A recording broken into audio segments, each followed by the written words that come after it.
Bismillahirrahmanirrahim. Assalamualaikum warahmatullahi wabarakatuh. Selamat datang di channel Al-Video Dikri Masak yang bersahabat dan bermanfaat. Selamat menyaksikan. Sallallahu alaihi Muhammad. Alhamdulillahirrahmanirrahim.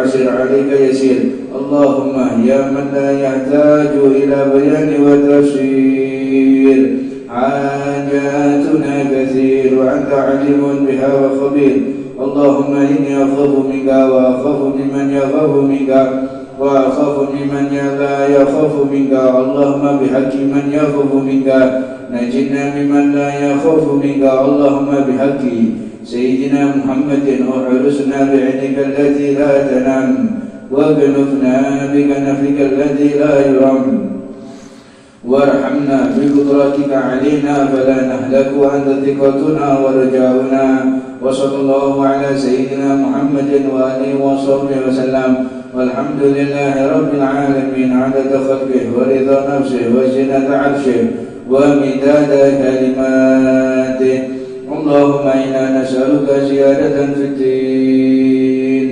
وبركة في العمر وصحة في الجسد وسعة في الرزق وتوبة قبل الموت وشهادة عند الموت ومغفرة بعد الموت وعفوا عند الحساب وأمانا من العذاب ونصيبا من الجنة وارزقنا نظر إلى وجهك الكريم وصلى الله على سيدنا محمد وآله وصحبه وسلم سبحان ربك رب العزة عما يصفون وسلام على المرسلين والحمد لله رب العالمين عدد خلقه ورضا نفسه وزنة عرشه ومداد كلماته الفاتحة يا رسول الحبيب ولا ترحم في حضرة النبي محمد صلى الله عليه وسلم الفاتحة بسم الله الرحمن الرحيم مالك يوم الدين بسم الله الرحمن الرحيم اللهم إني أحطت بدرب الله طوله ما شاء الله كفله لا إله إلا الله بابه محمد رسول الله صلى الله عليه وآله وسلم سقفه لا حول ولا قوة إلا بالله العلي العظيم أحاط بنا من بسم الله الرحمن الرحيم الحمد لله رب العالمين الرحمن الرحيم مالك يوم الدين إياك نعبد وإياك نستعين اهدنا الصراط المستقيم صراط الذين أنعمت عليهم غير المغضوب عليهم ولا الضالين آمين سور وآياته الله لا إله إلا هو الحي القيوم لا تأخذه سنة ولا نوم له ما في السماوات وما في الأرض من ذا الذي يشفع عنده إلا بإذنه يعلم ما بين أيديهم وما خلفهم ولا يحيطون بشيء من علمه إلا بما شاء وسع كرسيه السماوات والأرض ولا يؤوده حفظهما وهو العلي العظيم بنا استدارت كما استدارت الملائكة بمدينة الرسول بلا خندق ولا سور من كل قدر مقدور وحضر محذور ومن جميع الشرور تترسنا بالله من عدونا وعدو الله من ساق عرش الله إلى قاع أرض الله بمئة ألف لا حول ولا قوة إلا بالله العلي العظيم صنعته لا تنقطع بمئة ألف لا حول ولا قوة إلا بالله العلي العظيم عزيمته لا تنشق بمئة ألف لا حول ولا قوة إلا بالله العلي العظيم اللهم إن أحد أرادني بسوء من الجن والإنس والوحوش وغيرهم من سائر المخلوقات من بشر أو شيطان أو سلطان أو وسواس فرض نظرهم في انتكاس وقلوبهم في وسواس وأوديهم في إفلاس ووجههم من رجل إلى رأس لا في سهل يقطع ولا في جبل يترع بمئة ألف لا حول ولا قوة إلا بالله العلي العظيم وصلى الله على سيدنا محمد وعلى آله وسلم سبحان ربك رب العزة عما يصفون وسلام على المرسلين والحمد لله رب العالمين عدد خلقه ورضا نفسه وزنة عرشه ومداد كلماته اللهم صل وسلم وبارك وكرم بقدر عظمة ذاتك العلية في كل وقت وحين أبدا عدد ما علمت وزنة ما علمت وملء ما علمت على سيدنا مولانا محمد وعلى آل سيدنا مولانا محمد صاحب التاج والمعراج والبراق والعلم ودفع البلاء والوباء والمرض والألم اسمه مطهر معطر منور من اسمه مكتوب مرفوع موضوع على اللوح والقلم شمس ضحى بدر الدجى نور الهدى مصباح الظلام أبي القاسم سيد الكونين وشفيع الثقلين أبي القاسم سيدنا محمد بن عبد الله سيد العرب والعجم نبي الحرمين محبوب عند رب المشرقين والمغربين يا أيها المشتاقون لنور جماله صلوا عليه وسلموا تسليما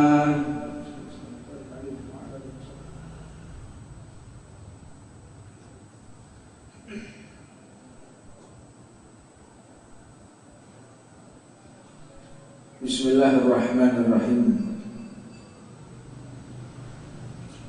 Alhamdulillahirabbil alamin. Wa bihi nasta'inu ala umuri dunya waddin. Wa sallallahu wa sallama ala sayyidina Muhammadin nurika sari wa madadikal jari wajma'na biha fi kulli atwari wa ala alihi wa sahbihi ya nur. Subhanaka la ilma lana illa ma 'allamtana innaka antal alimul hakim. Rabbi shrah li sadri wa yassir li amri wahlul 'uqdatam min lisani yafqahu qawli. Assalamu alaikum warahmatullahi wabarakatuh. Alhamdulillah atas segala karunia yang Allah berikan kepada kita, karunia kesehatan, karunia ketentraman, karunia iman. Mudah-mudahan Allah subhanahu wa ta'ala menjaga iman kita sampai nanti akhir hayat dan ajal menjemput kita semuanya. Dijelaskan oleh Al-Imam Abdullah bin Ali Al-Haddad, Fadilatul istighfar, manfaat keutamaan orang yang beristighfar, memohon ampun kepada Allah subhanahu wa ta'ala. Istighfar ini pembuka dari segala pintu yang tertutup. Dengan seseorang beristighfar, dia berhak mendapatkan ampunan serta keberkahan dari Allah subhanahu wa ta'ala. Banyak fadilah, keutamaan diantaranya Allah subhanahu wa ta'ala berfirman, wa ma kana Allahu liyu'adzibahum wa anta fihim wa ma kana Allahu mu'adzibahum wa hum yastaghfirun. Ketahuilah, Allah tidak akan pernah mengadab mereka, Allah tidak akan pernah menghukum mereka sedang ketika Nabi Muhammad berada di tengah-tengah kita. ayat ini menandakan para ahli tafsir, jika ada Nabi Muhammad di tengah-tengah kaum, maka Allah tidak akan pernah mengazab mereka. Saat ini Nabi Muhammad sudah tidak ada. Apakah terputus keberkahan ini? Jawabnya tidak. Nabi Muhammad masih ada di tengah-tengah kita saat ini. Apa itu? Ilmunya Rasulullah SAW. Para ulama kita, para kiai kita, para habaib kita, para masyayikh kita, mereka adalah para pewaris Nabi Muhammad SAW, dan merekalah sirajuz zaman. Dan merekalah para ulama ini sebagai penerang alam semesta. Meninggalnya mereka berarti gelapnya dunia. Maka sayang, sungguh disayang jika kita menyia-nyiakan keberadaan ulama di tengah-tengah kita. Merekalah penyebab Allah tidak mengazab kita. Merekalah penyebab Allah tidak murka kepada kita, yaitu para pewaris Nabi Muhammad SAW. Mustahil kau akan diazab oleh Allah jika masih ada ulama. Makanya ironis, zaman ini zaman banyak dikriminalisasi para ulama, banyak disia-siakan, dianggap sebagai perusak, bahkan mereka terpecah belah. Faliyatubillah minta. Wa ma kana Allah mu'adzibahum wa hum yastaghfirun. Dan Allah Subhanahu wa taala tidak akan mengazab mereka jika masih mereka memohon ampun kepada Allah. Banyaklah kita beristighfar kepada Allah. Dalam ayatnya yang lain Allah Subhanahu wa taala mengatakan, wa anistighfara rabbukum thumma tubu ilaihi yumati'kum mata'an hasanan ila ajalin musamma. Hendaklah di kehidupanmu engkau sering-sering meminta ampun kepada Allah, dan sering-sering kita bertaubat kepada Allah. Untuknya rumus di kehidupan ini, jangan sesekali kita bosan untuk taubat. Kalau taubat jangan bosan dan jangan pernah ditunda. Habis maksiat taubat, habis maksiat taubat. Daripada orang yang maksiat terus tidak taubat. Ini bukan berarti saya ngajarin silahkan maksiat lalu setelahnya taubat. Iki wong sing gak waras itu berarti. Maknanya bagi kita yang bermasalah, khususnya saya pribadi, punya masalah, sering maksiat, sering berbuat dosa, maka jangan kita tunda untuk bertaubat kepada Allah. Terus taubat hingga yang bosan itu maksiatnya, bukan taubatnya yang bosan. Terus kita bertaubat kepada Allah Subhanahu wa taala, dan Allah tidak akan pernah menutup pintu taubat illa ghargharah, kecuali nyawa sudah sampai ke tenggorokan. Ini sudah tutup pintu taubat. Taubat sudah tidak lagi diterima oleh Allah Subhanahu wa taala. Sekali lagi, ini khususnya untuk umatnya Nabi Muhammad. Jadi kalau sampai ghargharah, ahli maksiat sampai ghargharah, dia taubat, diterima taubatnya oleh Allah. Kalau Nabi Allah Musa dulu punya musuh namanya Fir'aun. Fir'aun itu orang yang gak pernah capek. Bahkan Fir'aun itu gak pernah ngantuk. 40 tahun Fir'aun itu gak tahu turun. 40 tahun dia gak pernah tidur sama sekali. 40 tahun. Bahkan Fir'aun ini kalau lari sampai beratus-ratus kilometer gak bisa capek. Fir'aun kebal digigit nyamuk, tidak pernah sakit, flu pilek tak pernah. Maka inilah yang dikatakan istidraj, yaitu orang yang dilalaikan oleh Allah, atau istilah kita dilulu. Engkau maksiat tambah dikai rezeki, maksiat tambah dikai kedudukan, berbuat dosa tambah dihargai orang. Ini istidraj. Engkau lagi dihinakan oleh Allah sebagaimana Allah menghinakan Fir'aun. Ini lebih parah daripada Allah menghinakan hamba-hambanya yang dibenci. Tanda besar hamba itu benar-benar dibenci apabila dia maksiat tapi dia semakin tentram. Ini bahayanya. Apa sebab? Allah mengabadikan siksaannya nanti di akhirat. Mereka para kekasih Allah, para wali, mereka itu manusia, pasti berbuat salah, tapi azabnya disegerakan oleh Allah. Begitu berbuat maksiat langsung dihukum, berbuat maksiat ditegur oleh Allah. Tapi kalau orang-orang yang dimurkai, dia berbuat sesuka hatinya di muka bumi ini, tapi tetap tidak pernah mengalami kesulitan.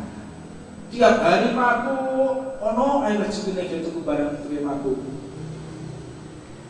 Dodolan pil, dodolan minuman keras, judi, tapi rezekinya diberikan makmur oleh Allah. Hati-hati. Engkau memang lagi dalam keadaan dilalaikan oleh Allah, dan Allah telah mempersiapkan engkau akan diabadikan di nerakanya Allah Subhanahu wa taala. Alhamdulillah. Makanya hati-hati dan banyak-banyak mengevaluasi diri. Allah memberikan aku rezeki, ini istidraj atau tidak ya? Memang di dalam hati harus husnudzon, tapi kita juga harus berhati-hati. Aku ini maksiat, tapi dikasih rezeki sama Allah. Bagaimana ini? Hati-hati. Jangan-jangan istidraj. Jangan-jangan Allah menghinakan aku. Cepatlah kita bertaubat kepada Allah Subhanahu wa taala. Maka ketika seseorang beristighfar, niscaya Allah Subhanahu wa taala akan memberikan nikmat, akan memberikan kesenangan yang tidak akan pernah dibatasi oleh makhluk manapun. Engkau akan senang, engkau akan bahagia. Banyaklah istighfar. Astaghfirullahaladzim, astaghfirullahaladzim, astaghfirullahaladzim. Dan ciri khas hati dikuasai setan itu nggak bisa mengucapkan istighfar, itu nggak bisa. Mau ngamuk, mas istighfar, bakukmu istighfar. Disuruh istighfar tambah ngamuk. Nah ini hati yang dikuasai oleh iblis. Disuruh istighfar tambah ngamuk. Masih salah itu, aku mau lapus ngomong istighfar. Dua minggu sih ngomong istighfar. Bayangkan Pak. Disuruh istighfar dia nggak mau dia. Fa'iyatubillah min dzalik. Ini memang orang yang tidak dihalangi daripada rahmatnya Allah. Sebab orang yang marah itu gila.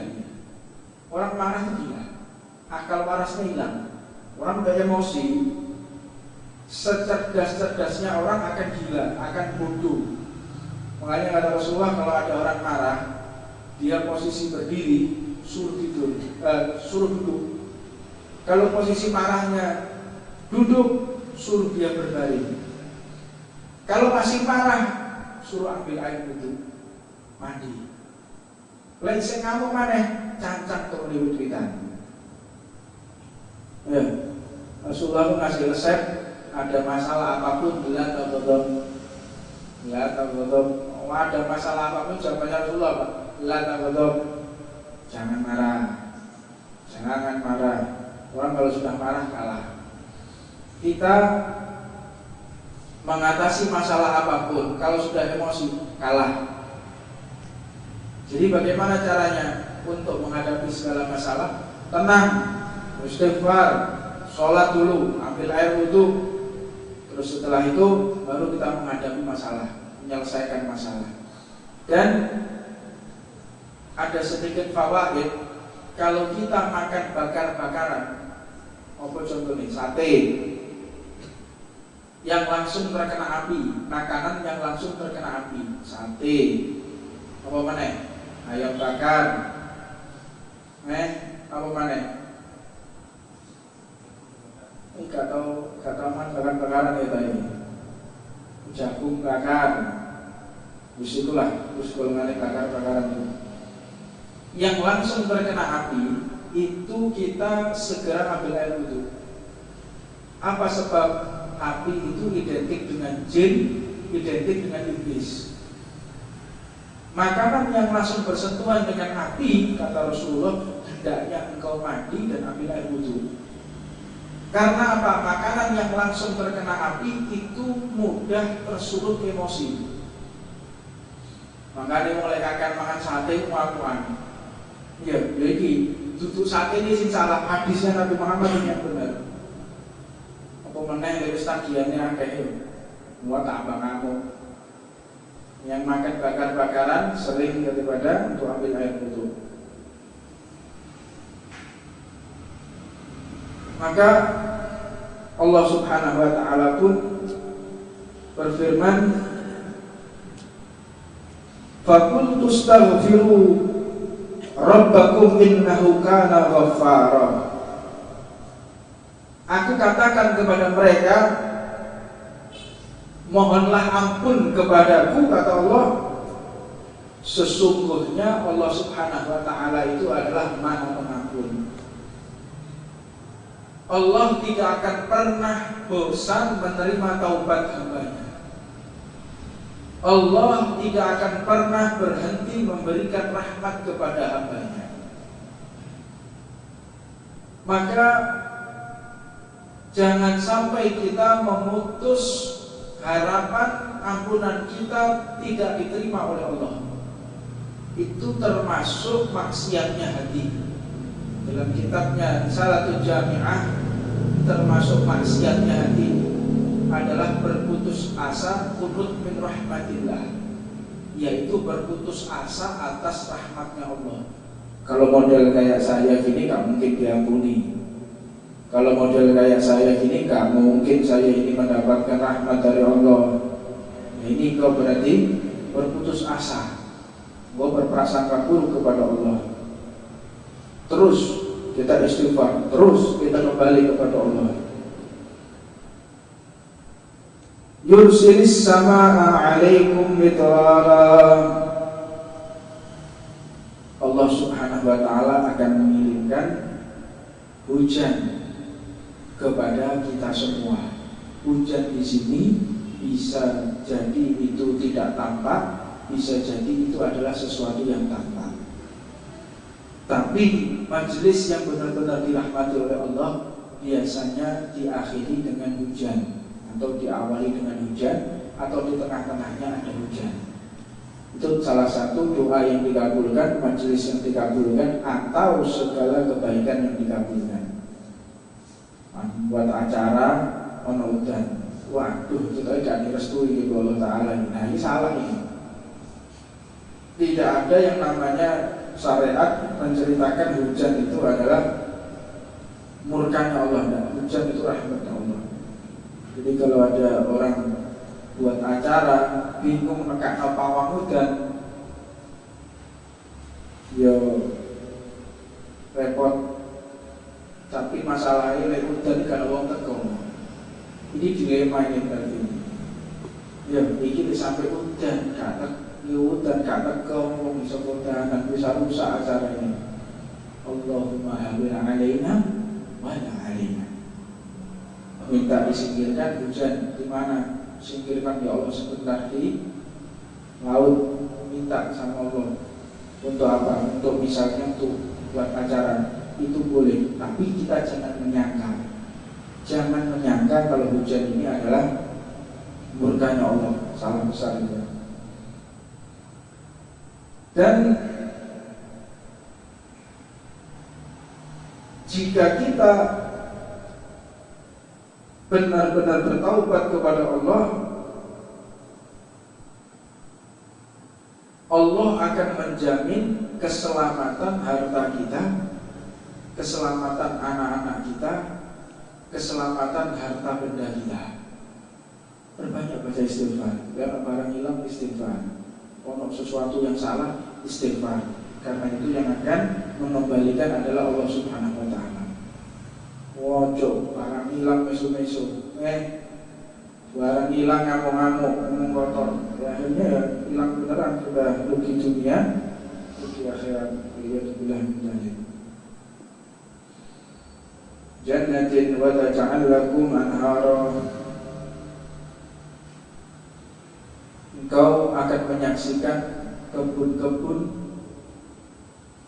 yang akan ditumbuhkan buah-buahan dan dialiri oleh air yang sangat jernih, dan di tengah-tengahnya ada sungai yang sangat indah. Ini kiasan buat kita. Engkau akan mendapatkan kebahagiaan jika di hari-hari tidak pernah meninggalkan beristighfar kepada Allah Subhanahu wa taala. Wa man ya'mal su'an aw yadhlim nafsah, dan barang siapa yang berbuat kejahatan dan menganiaya dirinya, orang yang berbuat zalim dan menganiaya dirinya, apa itu? Dia bermaksiat kepada Allah, itu dia telah menganiaya dirinya, dia telah menghinakan dirinya di hadapan Allah Subhanahu wa taala. Tsumma yastaghfirillah yazidillahu ghafurur rahimah, maka dia bertaubat kepada Allah dan Allah pasti akan mengampuni segala dosa-dosanya. Ini bedanya Allah dengan hamba. Ada orang ngebut lewat kampung kita, ngebut nabrak pot, mungkin kita akan maafkan, mas lain kali hati-hati mas kalau lewat sini. Ini kampung kecil, banyak anak-anak. Minggu depan lewat lagi, nabrak lagi, terus mulai muntah, terus bunan. Lewat lagi, nabrak lagi, benjut sampai. Itu manusia. Tapi bagi Allah tidak. Allah tidak pernah menghitung maksiat kita jika diiringi dengan taubat. Sekali lagi, ini untuk orang yang akalnya waras. Bukan berarti maksiat boleh setelah itu taubat. Ini bagi orang yang tahu umurnya kapan. Sahabat silahkan maksiat, tidak apa-apa. Kalau tahu umurnya kapan, mati kapan, silahkan. Karena pasti setelah maksiat, taubat itu diampuni oleh Allah. Apapun dosanya diampuni, kecuali dosa dengan manusia. Dosa dengan Allah pasti diampuni. Ini khususnya dan janji Allah kepada Nabi Muhammad. Apapun dosanya kepadaku, aku ampuni, wahai kekasihku Nabi Muhammad. Ini janji Allah kepada Nabi Muhammad saat detik-detik sakaratul mautnya Rasulullah. Bashir Habibi Muhammadah anna la akhdulhu fi ummati abada. Bashir Habibi Muhammadah, aku mengatakan Bashir Habibi, Bashir jawab Rasulullah, Habibi Muhammadah anna la akhdulhu fi ummati abada. Aku tidak akan pernah mengazab umatnya, tidak akan pernah menyia-nyiakan umatnya Nabi Muhammad. Itu janji Allah kepada Nabi Muhammad. Masalahnya sebelum sempat taubat sudah mati duluan. Ini yang mengerikan ini. Engkau telah diputus oleh Allah dari syafaat Nabi Muhammad, dan Nabi Muhammad tidak mengenali kita. Gimana coba? Orang kalau maksiat, ini Allah telah melepas pakaian keimanan. Iman ini layaknya seperti jaket atau jubah atau pakaian yang kita gunakan. Tatkala hamba tersebut bermaksiat, yakin, pasti hakul yakin tidak akan ada iman di dalam tubuhnya. Sebab orang yang beriman tidak akan pernah berkhianat kepada Allah. Jadi tatkala ada orang maksiat, itu dilepas pakaiannya, pakaian keimanan dilepas. Dia taubat, digunakan lagi. Maksiat, lepas lagi. Tapi apakah segampang itu kalau kita berpikir secara akal sehat? Apakah pakaian keimanan itu lepas pakai? Tidak seperti itu seharusnya. Maka yang paling mengkhawatirkan apabila kita maksiat, lalu pakaian keimanan itu dilepas oleh Allah, belum sempat kita gunakan lagi, malaikat Israel sudah menjemput. Berarti meninggal dalam keadaan kufur, tidak beriman kepada Allah Subhanahu wa taala. Faliyatubillah min dzalik. Maka waspada, benar-benar kita jangan sesekali menggampangkan maksiat. Sebab karakter orang munafik itu setelah maksiat, dia seolah-olah dia nggak mengerjakan apa-apa, nggak menyesal, nggak takut, kapok. Orang kalau benar, hatinya benar, habis maksiat jadi nyesel gitu. Allah, kenapa saya ini kok maksiat ya? Kenapa saya ini kok berbuat dosa ya? Karena pernah satu cerita, ada seorang pemabuk ini meninggal. Dia mabuk tiap hari mabuk. Ini ada dua faedah, ada dua pelajaran yang bisa kita ambil. Orang mabuk terus sampai dia ini dihinakan di tengah masyarakat. Wong iki bendina mabuk tok ae. Motori masyarakat sampai nggak sadar, tidur di tengah jalan, macam-macam dosa tok. Sampai akhirnya pemabuk ini, orang yang suka mabuk ini meninggal. Ketika meninggal, ya maklum pemabuk, orang pemabuk pasti hartanya pas-pasan, nggak ada ceritanya pemabuk kaya itu nggak ada. Pemabuk terus kaya raya belum ada. Kaya-kayanya orang kalau suka mabuk mesti bangkrut. Itu sudah sunatullah itu. Jangankan kita yang beriman, orang-orang kafir itu meyakini. Saya punya teman-teman dekat saya orang-orang Cina. Sahabat-sahabat saya orang-orang Cina. Dia itu yakin kalau punya sahabat pemabuk itu nggak lain kiri. Apa jenis Hong Sui? Apa itu? Kita pekoping bu, bisa ngerti. Saya lupa apa katanya dia. Tapi yang jelas dia mengatakan orang yang pemabuk itu, kita dekat dengan pemabuk aja itu buat kita itu sial katanya. Sial. Dekat dengan orang mabuk itu sial. Menghilangkan rezeki, menghilangkan hoki. Hokinya akan hilang. Dekat aja padahal, apalagi dia yang melakukan mabuk. Nah, orang kafir aja meyakini, orang yang beriman kepada Allah. Maka pemabuk ini mati. Ketika mati, gak punya harta, mau gak mau perhiasan istrinya dijual untuk membiayai pemakaman. Jual hartanya, membiayai orang yang ada di sekitar, tolong mandikan suamiku. Karena orang gak mau ngurus, sudah ini pemabuk, ganggu. Sukanya ganggu bukan ganggu orang, tapi udah sumpah, kita lihat orang mabuk itu sumpah. Jalan dia. Akhirnya si istri ini jual perhiasannya untuk memandikan suaminya. Dimandikan, dikafani, kata yang ngurus, sudah engkau membayar aku untuk memandikan dan mengkafani. Untuk pemakaman saya butuh duit lagi, minta duit lagi. Saya tidak punya duit, ya sudah.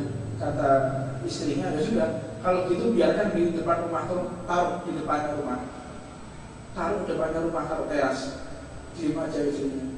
Baik suamiku, aku udah tidak tahu, saya tidak bisa lagi bantu. Ya ini yang bisa saya lakukan, aku jual perhiasanku untuk membiayai mandimu, membiayai orang untuk mengkafanimu. Tidak lama kemudian desa itu gempar. Desa ini gempar karena salah satu wali Allah yang mendapatkan kedudukan tinggi di hadapan Allah. Beliau sampai berjumpa dengan Nabi Muhammad di dalam rohnya. Ada satu riwayat mengatakan beliau sampai yaqadzah dengan Nabi Muhammad. Seorang wali khulwah, menyendiri di dalam kamar sampai berpuluh-puluh tahun gak keluar. Tiba-tiba wali ini keluar gempar satu desa. Seorang wali, Syekh Fulan ini keluar dari kamarnya gempar. dampak luar biasa.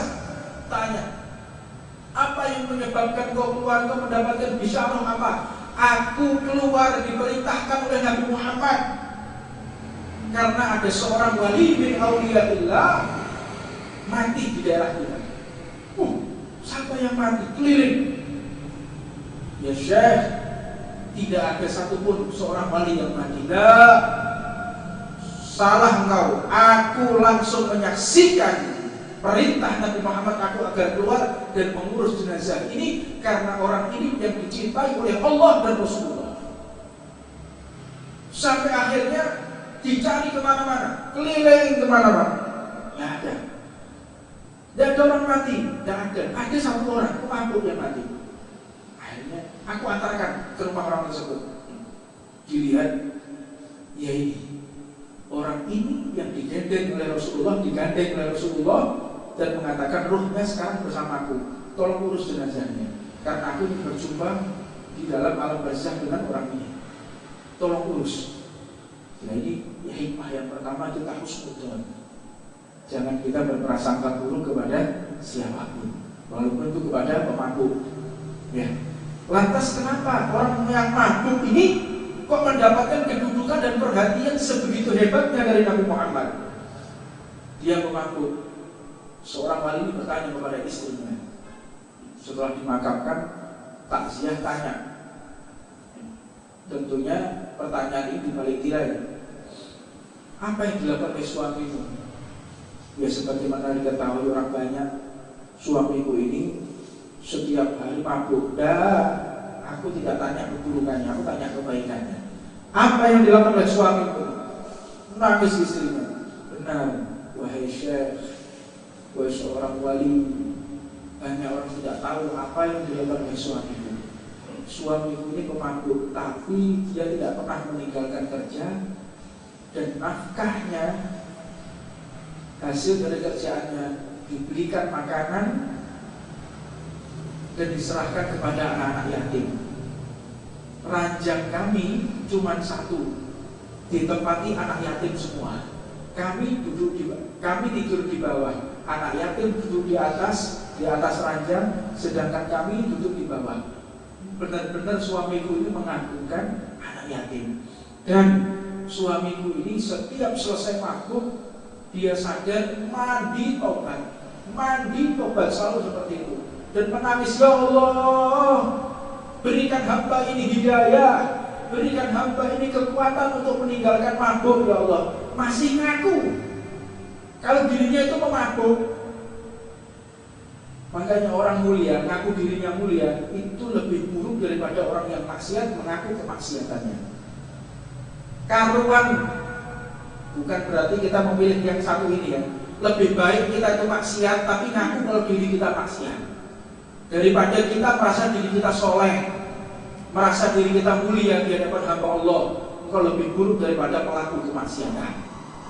Untuknya berhati-hatilah kita mengatur hati, jangan sampai kita bermaksiat, jangan sampai kita merasa diri kita aman dari murka Allah. Persiapkan diri kita dengan pandangan yang sangat rendah hati, merendahkan diri di hadapan Allah Subhanahu wa taala.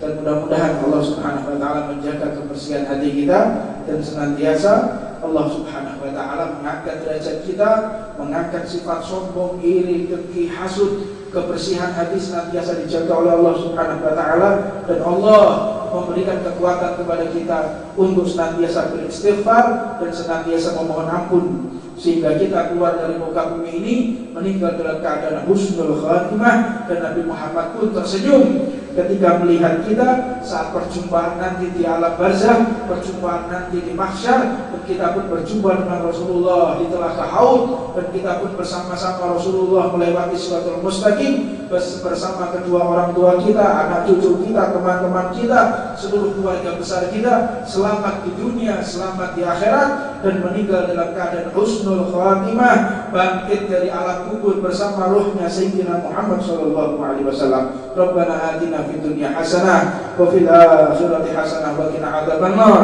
Wa ala man wa sayyidil habib Umar Muhammad Shalih bin Hafid, wa ala man wa habib Muhammad bin Alawi wa Abil wa ila hadratin Nabi Muhammadin sallallahu alaihi wasallam. Al-Fatihah.